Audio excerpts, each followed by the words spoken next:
This is one of the best Dynamites in a while. A lot of that credit goes to one of the best opening segments AEW has ever put together, with Will Ospreay calling out Kenny Omega as they have a face-to-face where Omega says that he can never trust Ospreay. Why? Because of what happened at Forbidden Door, where Ospreay basically tried to kill him. However, just moments later, Ospreay and Kenny are forced to team up as the Don Callis family starts beating up Kenny Omega.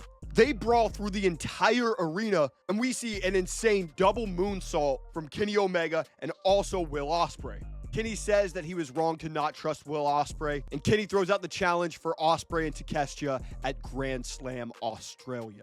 Just one of the most badass segments I've ever seen AEW put on. And then AEW pissed me off to no end, as the Hurt Syndicate defeated Private Party for the AEW Tag Team Championships. Shout out the Hurt Syndicate. Love them. But that's all we had for Private Party's tag run. But then we see the lovely Toni Storm, who's very excited to face Mariah May for the first time ever at Grand Slam Australia. And then we see Harley Cameron come in, who definitely wanted to be a part of the Grand Slam Australia show, as she's from Australia. But Tony says that Harley can still be a part of the show. Jon Moxley would then talk about how he doesn't care for any of the relics of the past, and that would prove true later tonight.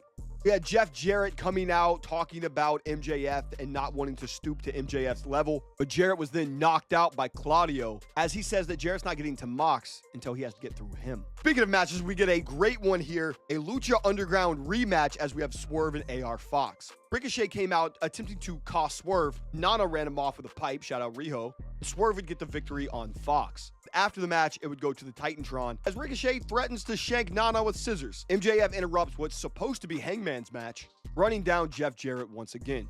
Hangman kicks MJF out of the ring, wins a squash match, and then Christopher Daniels comes out. Hangman, that he's won. He's won it all. He has been forced to retire. So he hopes that Hangman got what he wanted, and you can see the sadness in Hangman's eyes. We're going back babyface, lads. Harley Cameron wants a shot at the TBS Championship, or just any of the 4 belts at Grand Slam Australia, but Mercedes doesn't believe that Harley is at her level. Swerve says that he might get his hands on Ricochet before those 2 weeks. We would see Jamie Hayter defeat Julia Hart and acknowledge that it is now 1-1 between them. Whenever Julia wants to even the score, she's down.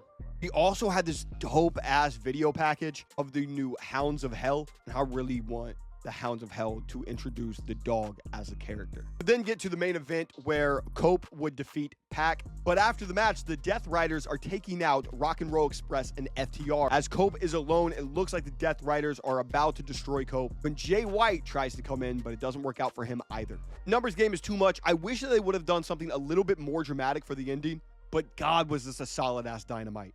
Keep this up, AEW.